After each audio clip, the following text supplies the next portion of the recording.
बोलो जयकारा बोल मेरे श्री गुरु महाराज की जय। सभी गुरुमुख प्रेमियों से सप्रेम जय सच्चिदानंद। वंदो चरण सरोज गुरु मुद मंगल आगार। जय सेवत नर होत हैं भव सागर से पार। गुरु जी के सुमिरन मात्र से नाशत विघ्न अनंत। तासे सर्वारंभ में ध्यावत हैं सब संत।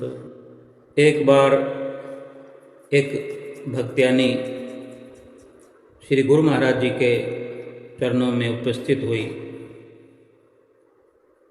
श्री पंचम पातशाही गुरु महाराज जी विराजमान थे। ये उन्हीं के समय की ये एक भक्त्यानी की छोटी सी व्यथा जो बयां कर रही थी कि श्री गुरु महाराज जी,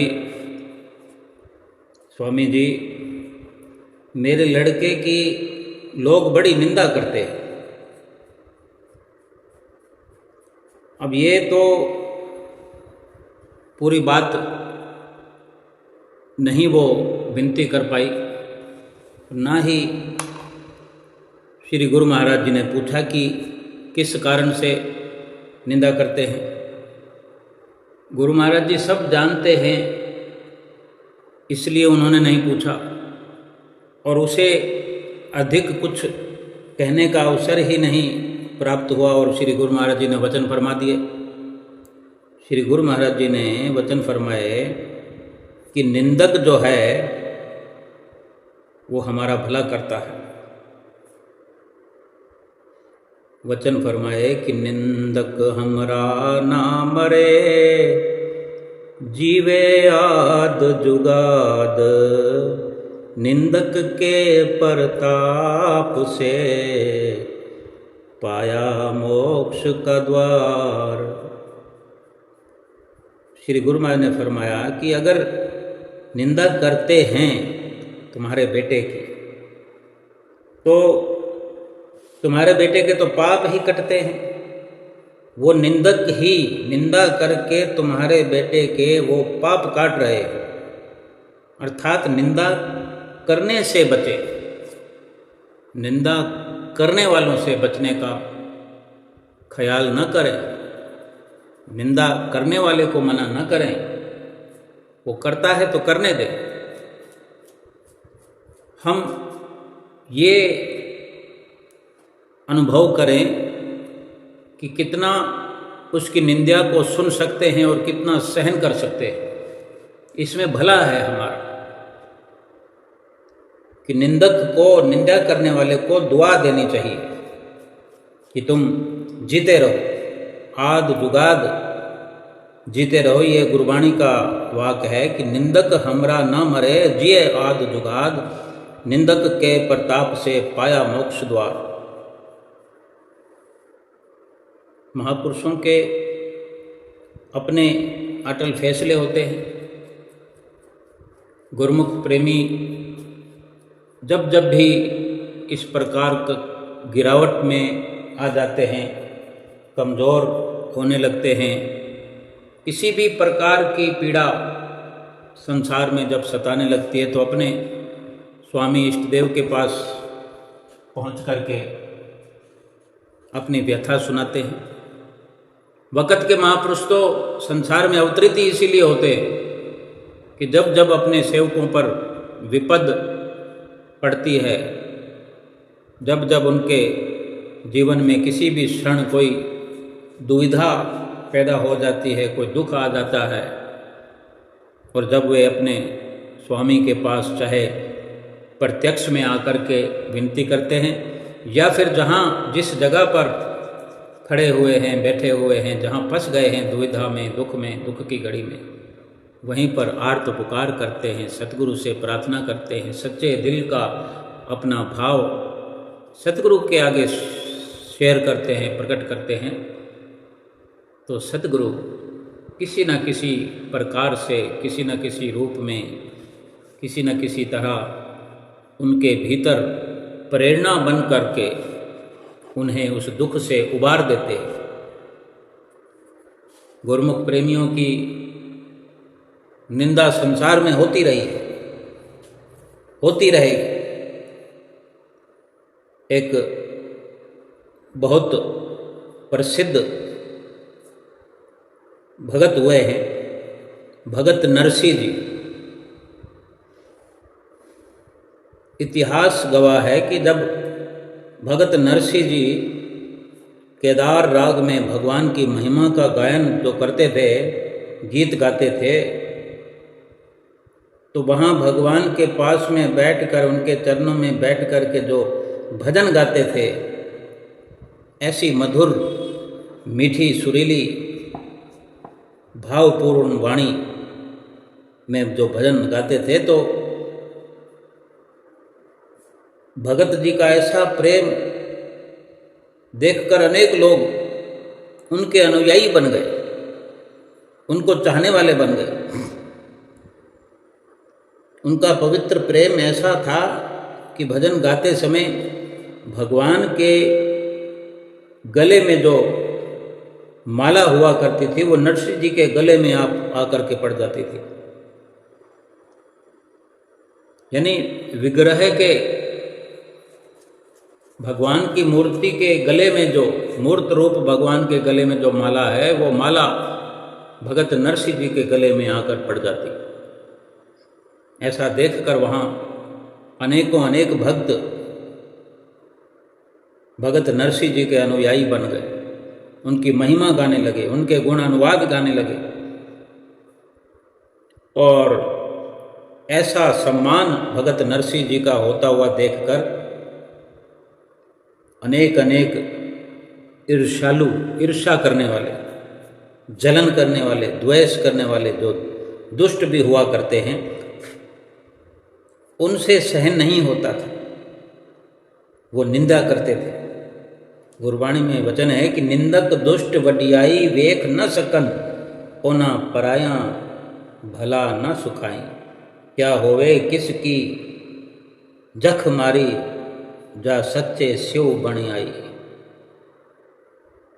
तो जब कोई उनसे बन नहीं पाता, अपने दिल की जलन को ठंडा करने के लिए, अपनी ईर्ष्या को शांत करने के लिए कोई ना कोई ऐसा रास्ता देखते हैं, तो उन दुष्टों को जब कोई और रास्ता नहीं मिला, तो वहाँ उस वक़्त उन निंदकों ने राजा के पास जाकर उनकी चुगली कर दी कि ये जो नरसिंह भगत है, ये आडंबर करता है, ये ढोंग करता है। जाने कोई चालाकी चतुराई से ऐसा दृश्य वहाँ पर देखने को मिलता है कि भगवान के गले में पड़ी हुई माला नरसिंह के गले में आकर पड़ जाती है। कोई ना कोई ये ड्रामा है। अब राजा का कर्तव्य यही होता है कि कोई अगर फरियादी आता है तो उसका मान रखना, उसकी शिकायत पर अमल करना। तो राजा ने भगत नरसिंह जी को बुलवाया, आदर सम्मान से बिठाया और भजन गाने की प्रार्थना की। राजा के महल में जो मंदिर बना हुआ था, उस मंदिर में नरसिंह जी को जो बिठाया गया भगवान के नज़दीक, तो भजन गाने लगे भगत नरसिंह जी। और वही उनका शुद्ध चित्त, उन्हें कोई परवाह नहीं है कि कौन हमारी निंदा कर रहा है, कौन चुगली कर रहा है, यहाँ हमें क्यों बुलाया गया है, किसकी चुगली करने पर, शिकायत करने पर राजा ने हमें बुलाया है। और राजा ने भी बड़े विनम्र भाव से प्रार्थना की कि आप भजन गाइए। बेशक वो जानते हों, लेकिन जो शिकायत करता है उसको संतुष्ट करना भी तो राजा का कर्तव्य होता ही है। तो जब वो भगत नरसिंह जी भजन गा रहे थे, तो भगवान के गले की माला जो है नरसिंह जी के गले में आ पड़ी। तो राजा ने भी जब इस सच्चाई को अपनी आंखों से देख लिया, तो निंदकों को उस वक़्त राजा के सामने बहुत शर्मिंदा होना पड़ा कि अगर कोई ड्रामा हो या आडंबर हो तो फिर बार बार नहीं होता, सच्चाई तो सच्चाई होती है। और वो सच्चाई देखकर, वो भगत नरसिंह की भक्ति देख करके राजा भी नरसिंह जी का शिष्य बन गया और भगत नरसिंह की महिमा जो है पहले से अधिक हो गई। और महापुरुष इसीलिए हमें ये हौसला देते हैं कि अगर कोई हमारी निंदा करता है, कोई हमसे जलन रखता है, तो उसके लिए भी प्रार्थना करो कि भगवान उसे सद्बुद्धि दे।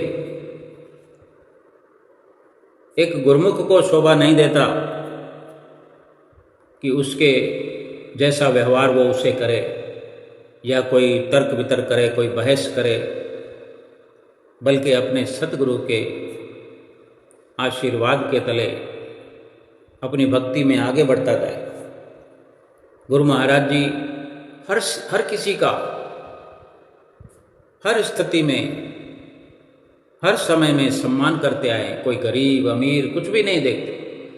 भगवान ने कभी अमीर गरीब नहीं देखा, कभी नहीं देखा कि भक्त क्या लेकर आया है। भगवान ने हमेशा अपने भक्त के भाव को देखा है। भगवान श्री कृष्ण की लीलाएं देख लो, भगवान श्री राम की लीलाएं देख लो, पढ़ लो, सुन लो। और श्री परमहंस अद्वैत मत के हम चूँकि अनुयायी हैं, श्री परमहंसों की जो आज हम रचना देख रहे हैं, अनेक अनेक लीलाएं श्री ग्रंथों में लिखी पड़ी है। हमने स्वयं अपनी आँखों से देखा और खुद महसूस भी किया है कि किस प्रकार पंचम पातशाही गुरु महाराज जी के समय में हमसे भी अनेक लीलाएं हुई होंगी। किसी को सच्चाई का प्रमाण देखने की भी जरूरत नहीं है, क्योंकि हमने अपनी आँखों से जो देखा है वो कैसे गलत हो सकता है। समय समय पर भगवान इस दुनिया पर आए हैं, जिस भी रूप में आए हों, जैसा भी अवतार हो, चाहे निमित्त अवतार हो या नित्य अवतार हो। आज इस युग में जो श्री परमहंस अवतार इस कलयुग में आए हैं, श्री आनंदपुर में विराजमान हैं। आज छठे रूप में हम सबके सन्मुख विराजमान हैं और सभी को दर्शनों से निहाल कर रहे हैं। ऐसे ही पंचम पातशाही गुरु महाराज जी के समय की एक लीला है कि श्री गुरु महाराज जी एक बार अचानक से अलवर में कृपा फरमाई। अलवर में उनका आगमन हुआ तो पहले तो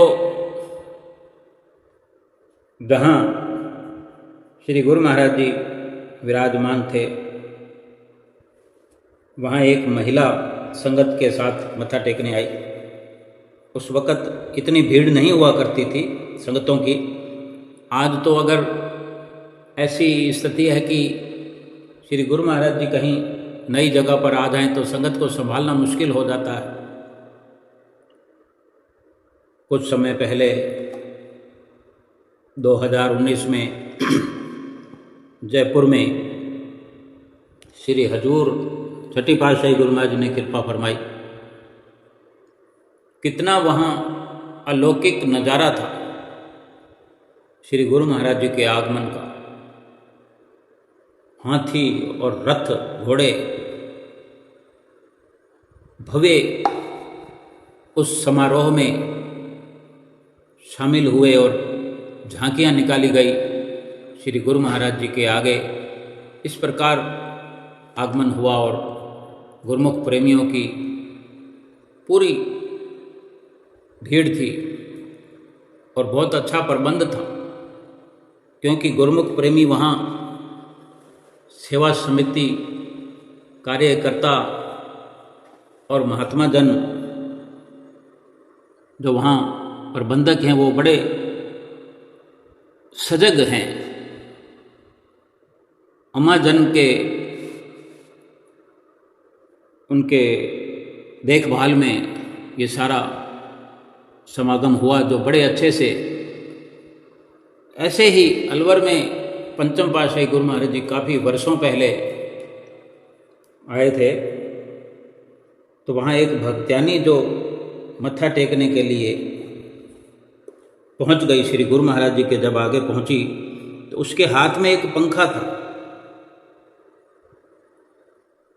और वो श्री चरणों में भेंटा करने के लिए लाई थी। अब वो वेशभूषा से तो ऐसा जान पड़ता था कि उस भक्त्यानी की हालत ऐसी थी कि वो 2 वक्त की रोटी भी नहीं उसे मिल पाती होगी। श्री गुरु महाराज जी ने उसका हाल चाल पूछते हुए फरमाया कि ये पंखा कहाँ से लाई है।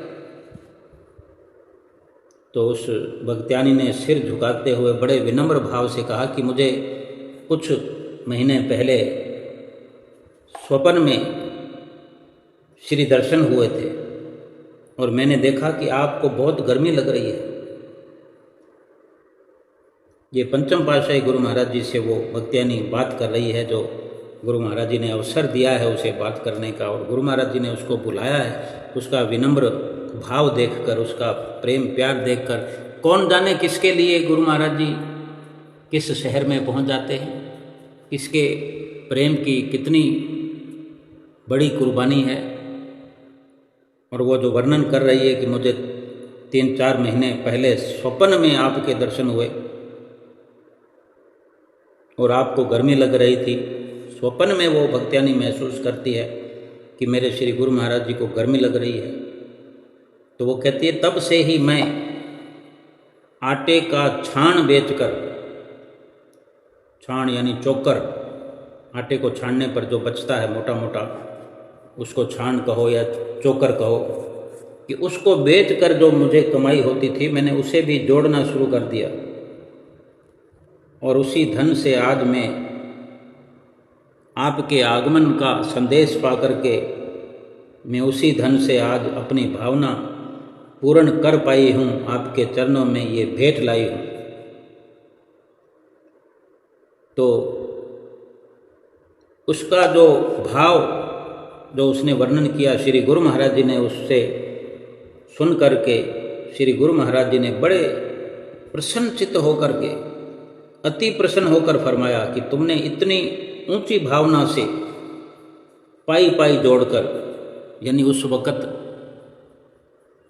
काफ़ी वर्षों पहले, लगभग 40 साल से भी ज़्यादा हो गए हों, और आटे के चोकर की क्या कीमत होगी, क्या उससे कमाई। आज भी अगर आटे को छान करके, आज तो आटे को छानने के लिए अनेक साधन हैं, लेकिन उस गरीब माता के पास, भक्तानी के पास तो केवल अपने हाथों से छानने के अलावा कोई साधन नहीं था। तो इस दशा में कितना वो कमा लेती होगी। इसलिए श्री गुरु महाराज जी भी सभी कुछ उसका समझकर, बेशक वो अंतर्यामी है, लेकिन उसके मुख से सुन करके श्री गुरु महाराज जी ने जो सराहना की कि तुमने जो पाई पाई जोड़ करके ये सेवा की है, ये भेंटा लाई हो, ये लाखों से करोड़ों से भी बढ़कर है। और श्री गुरु महाराज जी ने खूब आशीर्वाद उसको दे करके निहाल कर दिया। वो भक्तानी गद गद प्रसन्न होकर के वहाँ माथा टेक कर श्री गुरु महाराज जी की ओर से फिर बैठ गई। भाव कहने का यही है कि हम कहीं इधर उधर अपना ध्यान न लगा करके केवल अपने ध्यान को सतगुरु से जोड़े रखें, सतगुरु के प्रेम में अपने आप को विनम्र से विनम्र बनाते चले जाए, सतगुरु का ध्यान करते हों। कौन हमारी चुगली कर रहा है, कौन निंदा कर रहा है, कौन हमारी बातें बना रहा है, क्यों अपने समय को बर्बाद करें इन सब बातों में, सोचने में या वहाँ खड़े होने पे जहाँ कोई ऐसी कोई खुसर फुसर हो रही हो, अपने रास्ते से श्री सतगुरु के प्रेम के पीछे ही हमने सब जगह पहुंचना होता है, दर्शन करने जाना होता है, सेवा का लाभ उठाना होता है, चाहे हम श्री दरबार में जाते हैं। कमी नहीं है इस प्रकार के लोगों की जो हमें नीचा गिराने की कोशिश करते हैं। किसी न किसी प्रकार से माया का ही वो स्वरूप जानो कि माया गिराती है। भगवान के भक्तों को भगवान से बेमुख करने के लिए माया अथक प्रयास करने में लगी हुई है। और हमें सतगुरुदेव महाराज जी समझाते हैं कि हमें अथक प्रयास करके सतगुरु के ध्यान में जो भी बाधा आए उसको हटाते चलो, अपने ध्यान को टूटने मत दो।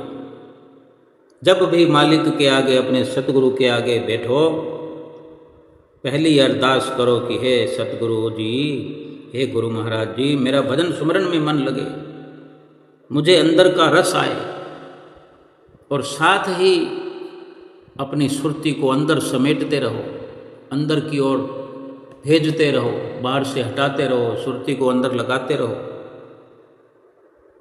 और प्रार्थना करते रहो मेरा भजन सुमरन में मन लगे, अंदरूनी रस आए।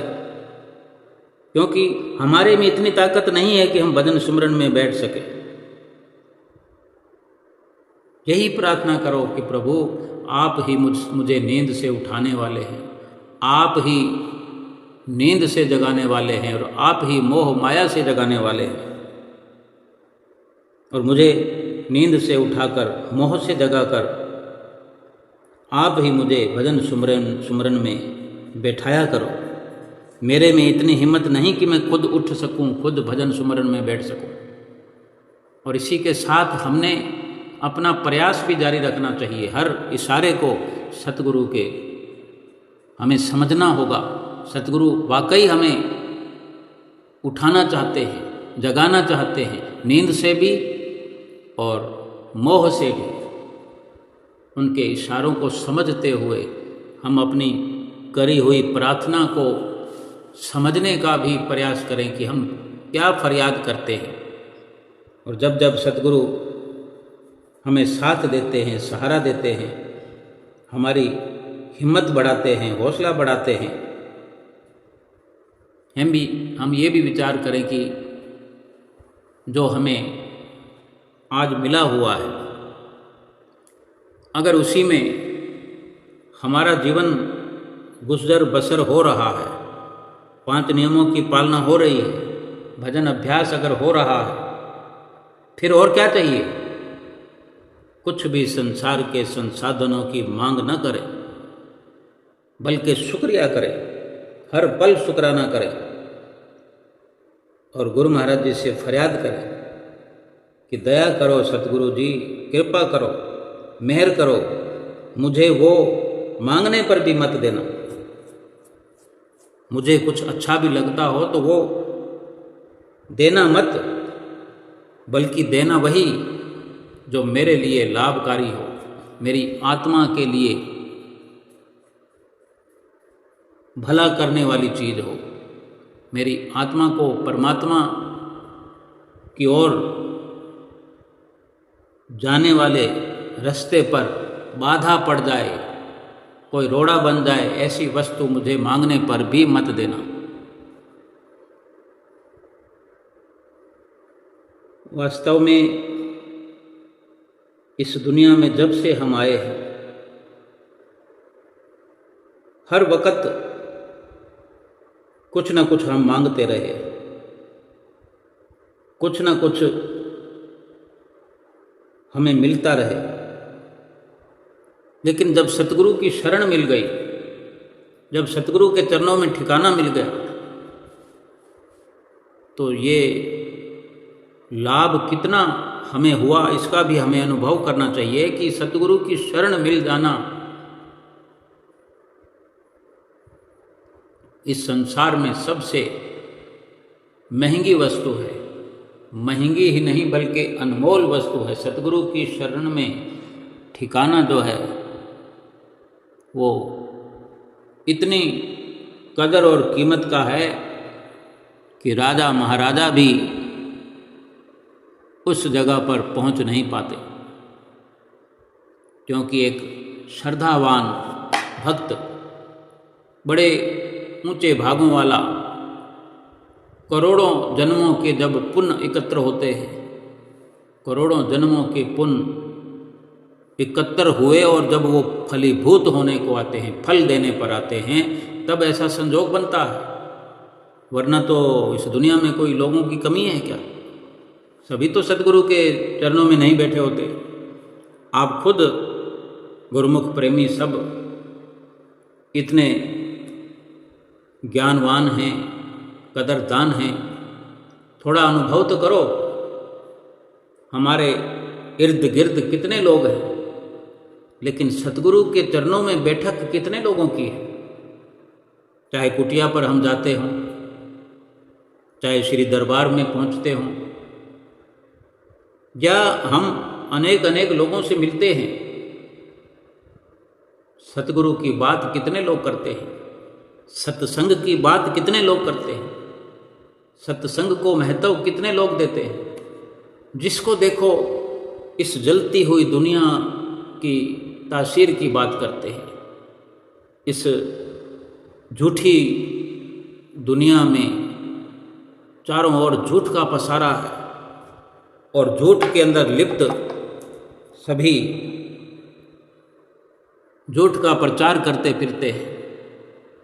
जो नाशवान वस्तुएं हैं, जो दुख देने वाली वस्तुएं हैं, जो दुख देने वाले विचार हैं, आपस में मिलने पर यही सब चर्चा चलती है।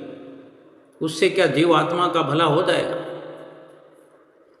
कोई सास बहू से दुखी है, कोई बहू सास से दुखी है, कोई पिता पुत्र से दुखी है, कोई पुत्र पिता से दुखी है, कोई पत्नी से पति दुखी है, कोई पति से पत्नी दुखी है, कोई भाई बहन से, कोई बहन भाई से, कोई अड़ोसी पड़ोसी आपस में वैर रखते हैं।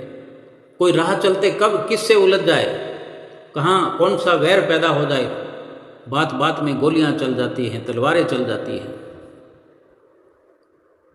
लेकिन सतगुरु के प्यारों को विचार करने की ज़रूरत है कि वो कितने भाग्यशाली हैं।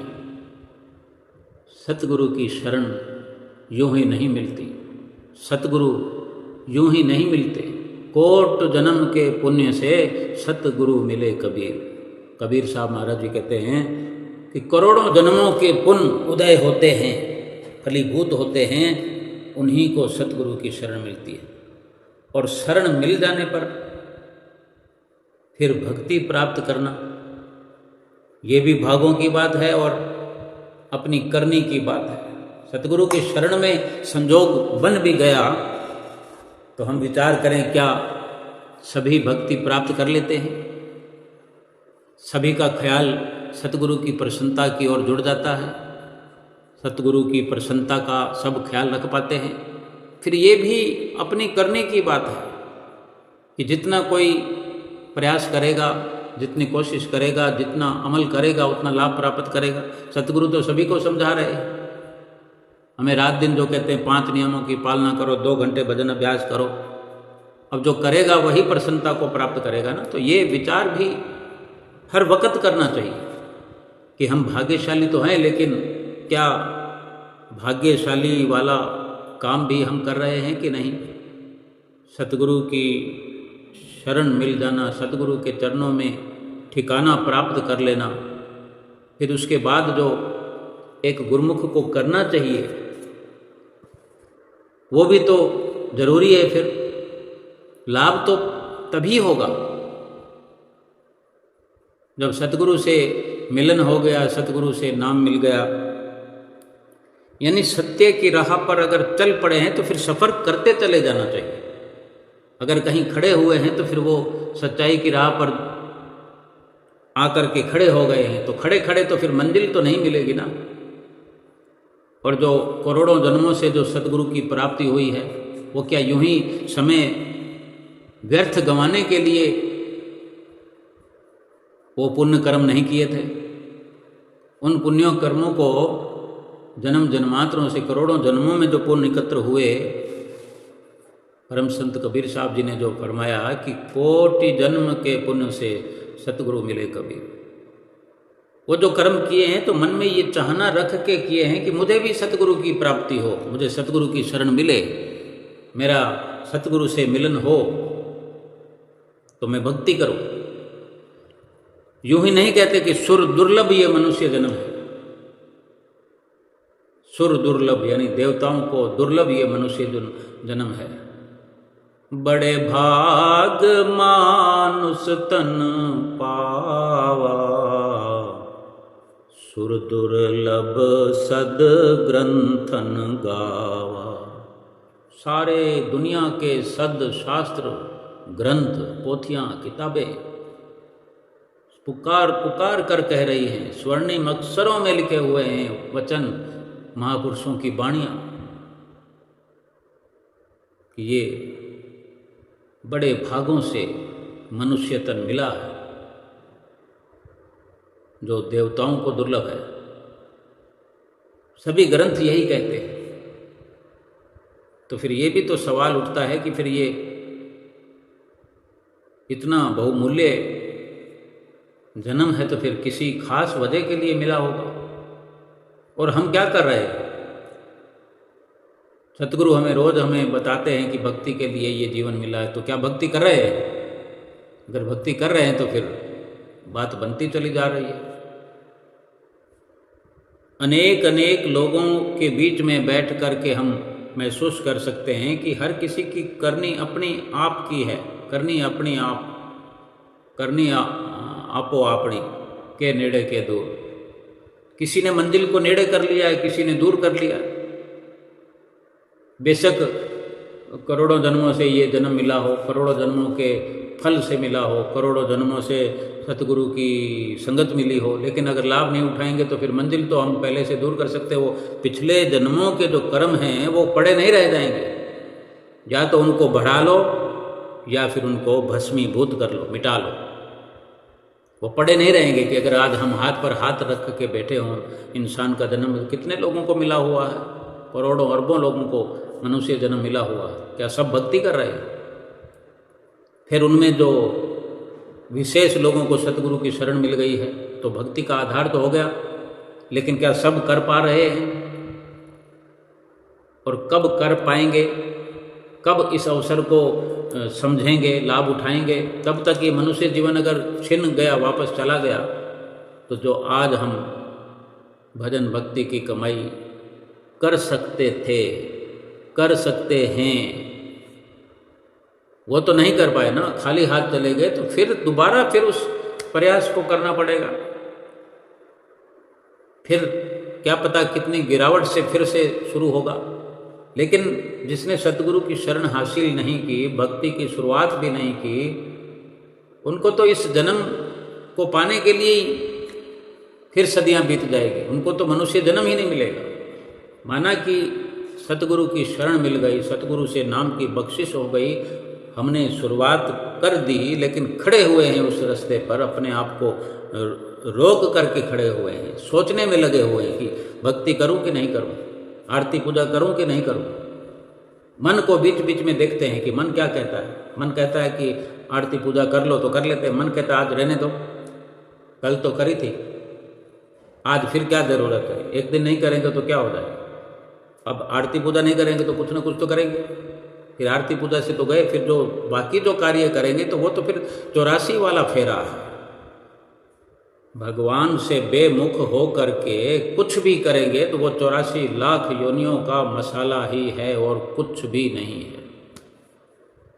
वो नरकों में जाने वाला ही कर्म हमसे होगा जब भक्ति नहीं कर रहे होंगे, जब सतगुरु से ध्यान नहीं जुड़ा होगा, जब सतगुरु के गुण अनुवाद नहीं गा रहे होंगे, जब सुमरन नहीं कर रहे होंगे, सत्संग नहीं कर रहे होंगे, तो माया में लिप्त होंगे और माया फिर हमें 84 लाख योनियों में पहुंचा देगी।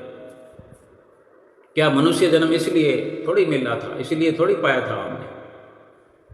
ये थोड़ी थोड़ी थोड़ी थोड़ी जो हमने एक रफ्तार बनाई के करोड़ों जन्मों के पुण्य एकत्र हुए। अब इस जीवन में भी क्या थोड़ा सा पुण्य कमाएंगे ताकि फिर कब वो जन्म मिले, फिर थोड़ा सा पुण्य कमाएंगे। इसी एक जीवन में वो कार्रवाई करनी है। सतगुरु रोज हमें सिखाते हैं, समझाते हैं। श्री गुरु महाराज जी, हुजूर गुरु महाराज जी हमारे भले की बात हमें रोज बताते हैं। प्यार से समझाते हैं कि तुम आज्ञा पर चलते जाओ।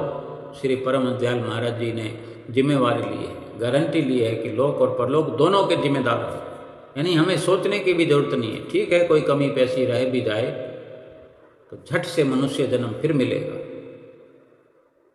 गुरु महाराज जी के साथ रहेंगे, आज भी साथ हैं, कल भी साथ रहेंगे, और जाने कब से गुरु महाराज जी के साथ हैं। लेकिन समझना इस बात का है कि अगर अपने कार्य को पूरा कर लें तो साथ तो फिर भी रहेंगे, लेकिन मनुष्य जन्म नहीं लेना पड़ेगा। ये आत्मा परमात्मा से मिल जाए तो साथ तो रहे ही, लेकिन वो मिलन हो गया तो बार बार ये बिछड़ने का खेल खत्म हो जाए। क्या बेशक मनुष्य जन्म में पैदा होना पड़े, भक्ति की कमी रहने के कारण फिर मनुष्य जन्म लेकर के बची हुई भक्ति को पूरा करेंगे, लेकिन इसी जन्म में अगर कर लें तो क्या ठीक नहीं है? मनुष्य जन्म लेना कोई अच्छी बात थोड़ी है। मनुष्य जन्म में आकर भी तो दुख पा रहे हैं ना। भक्ति को कितना मुश्किल से कर पाता है इंसान, कितना मन ये डामाडोल करता है, कदम कदम पर गिरावट के कार्य करता है, गिराने की कोशिश करता है, हमें विचलित कर देता है, सोचने पर मजबूर कर देता है क्या करूं क्या ना करूं। ये तो श्री गुरु महाराज जी की असीम कृपा हम पर है, तो फिर इसका लाभ इसी जन्म में क्यों ना उठाया जाए? क्यों हम आधा अधूरा काम करते हैं? आरती करते करते बीच में से भाग जाते हैं, अनेक कार्य याद आ जाते हैं। चाहे आरती घर में करते हो, कुटिया पर करते हो, श्री दरबार में करते हो, बहुत सारे काम याद आते हैं। आरती शुरू हो जाती है, हम तैयारी करने में लगे होते हैं। जितनी संगत होती है, चाहे कुटिया की हो, चाहे घर की हो, जितने सदस्य हो, चाहे श्री दरबार की हो, आरती शुरू होने से पहले क्या सभी उपस्थित होते हैं? आ रहे होते हैं धीरे धीरे धीरे, कोई भाग कर भी आ रहे होते हैं, लेकिन आरती की शुरुआत से पहले क्यों नहीं? चाहे अपने घर में हो, घर में है तो कितना दूर है, एक घर कितना बड़े से बड़ा होता होगा, कोई 200 गज का, 500 गज का, बस अपने घर में मंदिर है, कितनी देर लगती है? आरती को हाथ लगाने लगाने लगाने में ही जयकारा निस्तारा हो जाता है, बोल मेरे श्री गुरु महाराज की जय। ये घर के घर में रहते हैं, यानी मन हावी है और मन को हावी रहने दे रहे हैं, उसको कमज़ोर नहीं कर रहे हैं, बल्कि उसके हाथों कमज़ोर होते चले जा रहे हैं। ये अवसर मिल गया है। गुरु महाराज जी भी बड़े प्रेम से समझाते हैं गुरुमुखो, ये बार बार मिलने का नहीं है। पंचम पातशाही गुरु महाराज जी ने अपने वचनों में बड़े इत्मीनान से अनेक अनेक बार समझाया। उनके मुखारविंद से जब वचन होते हैं, गुरुमुख प्रेमियों ने देखा होगा, सच्चे दिल से ये अनुभव आज भी हम उनको याद करके कह सकते हैं। हुजूर छठी पातशाही गुरु महाराज जी के भी मुख से जब वचन होते हैं, हमने अगर अनुभव किया हो, न किया हो तो अभी कर लो। क्यों इतना जोर देकर फरमाते हैं? हमारा भला चाहते हैं, हमारी आत्मा को परमात्मा से मिलाना चाहते हैं, हमें सुखी बनाना चाहते हैं। उनकी चरण शरण में कोई भी एक बार आ जाए, उन्होंने उनको अपना लिया, फिर उनके लिए उनकी जिम्मेदारी बनती है। लेकिन भजन भक्ति हम नहीं करेंगे, उनका कहना नहीं मानेंगे, सुमरन नहीं करेंगे, फिर कुदरत अपना कार्य करेगी। मनुष्य जन्म मिल भी गया, मनुष्य जन्म मिल भी गया कि बची हुई भक्ति पूरी करेंगे तो कितने श्वास मिलेंगे, कितना स्वास्थ्य मिलेगा, कैसा शरीर मिलेगा, स्वस्थ मिलेगा या कोई रोगला शरीर मिलेगा। हम देखते नहीं, बचपन से ही आज कभी भी अपने जीवन में हमने देखा होगा, अनेक बच्चे ऐसे जन्म लेते हैं कि जन्म से ही सुई लग रही है, उसको इंजेक्शन लग रहे हैं, दवाइयाँ पिलाई जा रही है। माता से पिता से उसको अलग रखना पड़ता है 2-2, 3-3, 4-4, 5-5, 10-10, 15-15 दिन। क्या है ये जीवन? ये कर्मों की कमी है कि इंसान का जन्म मिले तो भी इतनी मुश्किलें, क्यों ना इन मुश्किलों को मिटा दिया जाए, समाप्त कर दिया जाए। हमें जो नाम की बख्शिश हुई है ना, जो सतगुरु ने अपने मुखारविंद से उच्चारण करके नाम हमारे हृदय के अंदर डाल दिया है, हम आज भी अनजान बने बैठे सोचते हैं कि सुमरन कैसे करूं। आज भी हम सोच रहे हैं सुमरन करूं कि ना करूं, सेवा करूं कि ना करूं। क्यों सोचते हैं? ये क्यों नहीं सोचते कि धन कमाऊं कि नहीं कमाऊं, मकान बनाऊं कि नहीं बनाऊं, मकान को और ऊंचा ले जाऊं कि ना ले जाऊं, बल्कि वो रुपया पैसा इधर उधर से कर्ज लेकर के, लोन लेकर के, फाइनेंस करवा के मकान को ऊंचे से ऊंचा बनाते चले जाते हैं। शादी ब्याह या सगाई करनी हो तो अच्छे अच्छे मंडप सजाते हैं, खूब रस पकवान बनाते हैं, ढेरों ढेरों लोगों का आगमन करते हैं, स्वागत करते हैं, ढोल नगाड़े बजाते हैं। एक परमात्मा का, सतगुरु का आगमन अपने हृदय के अंदर नहीं कर सकते ठीक से। उनकी अगुवाई करने में हम सोचते हैं, जो हम ये 5 नियमों की पालना करते हैं, 2 घंटे भजन अभ्यास करते हैं, जो गुरु महाराज जी की आज्ञा अगर हम माने करें, इसका मतलब क्या है? गुरु महाराज जी का स्वागत करना, भगवान का आदर करना, आदर सहित अपने हृदय के मंदिर में उनको बिठाना, रोज उनको उठाना, रोज उनकी संभाल करना, आरती पूजा करके, सेवा करके उनको रिझाना, उनकी प्रसन्नता को प्राप्त करना। और क्या है?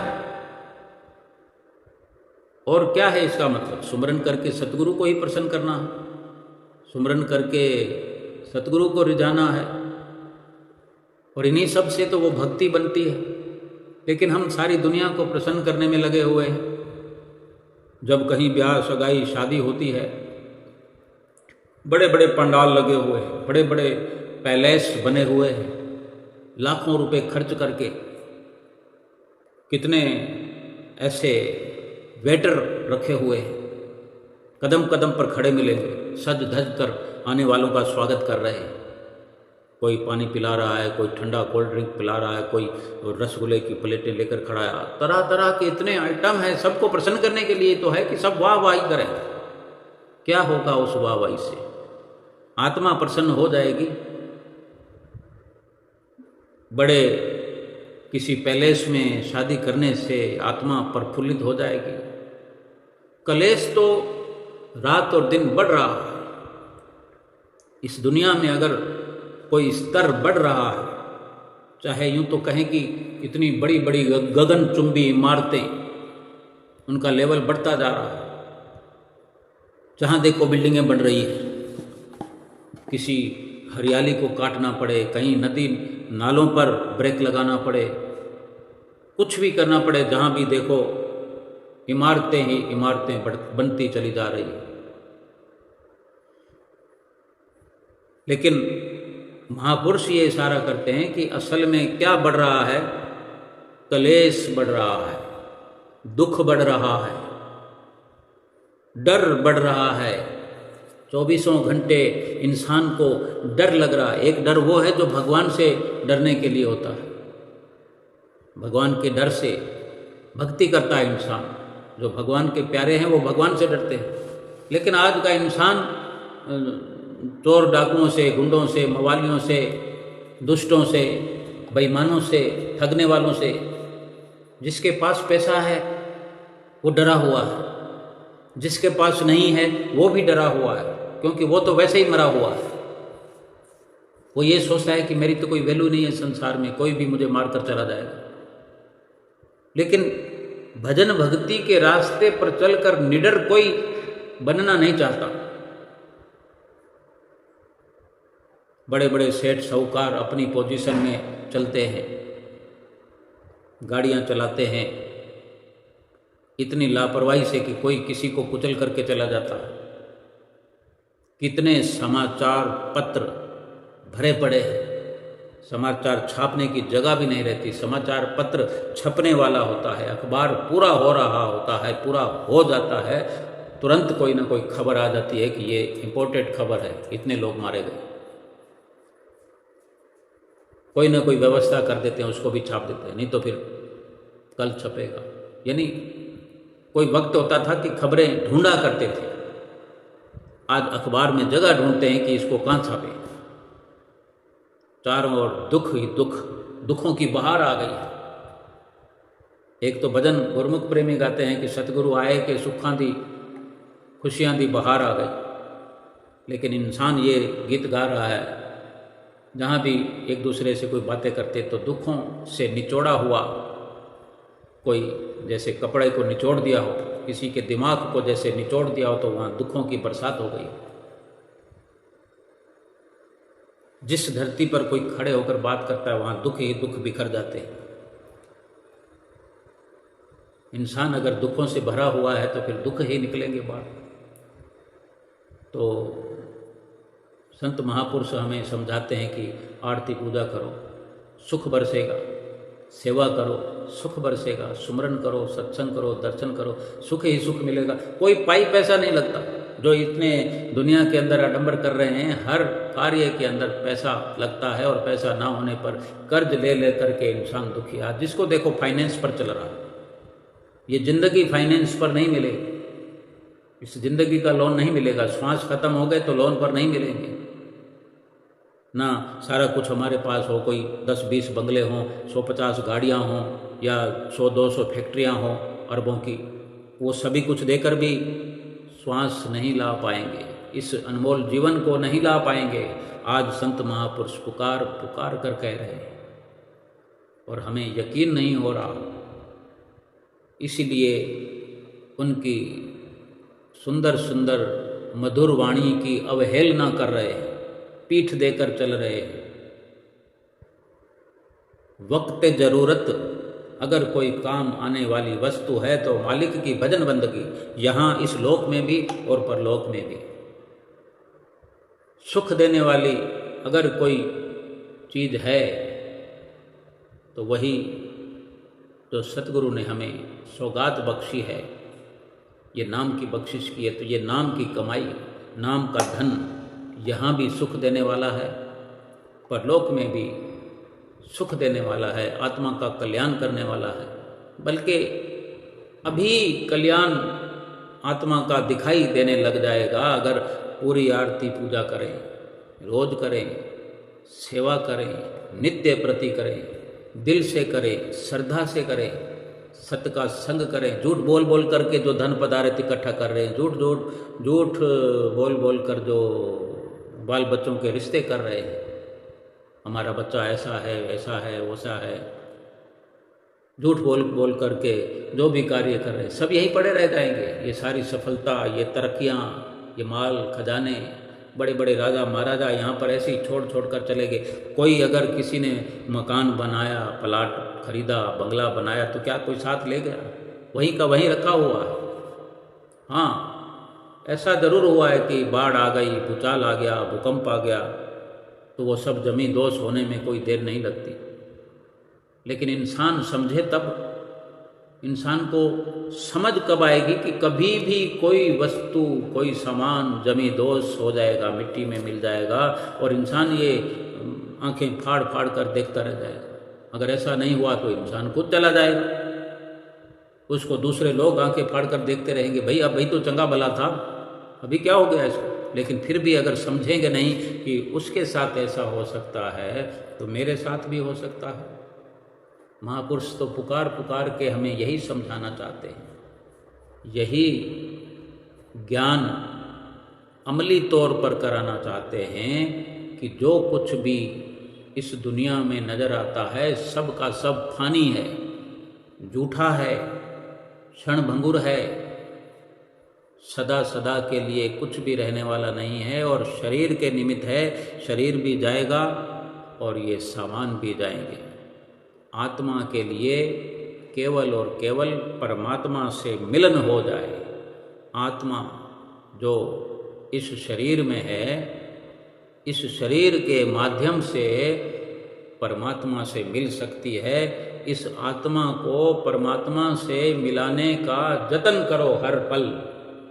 ये सतगुरु हमें नित्य प्रति शिक्षा प्रदान करते हैं। इस मनुष्य जीवन को सफल करो, आत्मा को परमात्मा के रास्ते पर आगे बढ़ाओ। हमारा भला इसी में है कि सत्पुरुषों का कहना माने। दुनिया में रहना मना नहीं है, दुनिया में काम काज करना मना नहीं है, बाल बच्चों को पालना पोसना मना नहीं है। अच्छे से अच्छा खाओ। सभी कुछ व्यवस्था जो भगवान ने की है इंसान के लिए की है, हमारे लिए की। अच्छे से अच्छे व्यवस्था में रहकर भी या जो भी प्रारब्ध के अनुसार मिला है उसको भोगते हुए अपने असल मकसद से डगमगा ना जाओ। इसलिए गुरु महाराज जी रोज़ हमें फरमाते हैं कि श्री आरती पूजा सेवा सत्संग सुमरन दर्शन ध्यान श्रद्धा सहित जो नित्य करे निश्चय हो कल्याण। बोलो जयकारा बोल मेरे श्री गुरु महाराज की जय।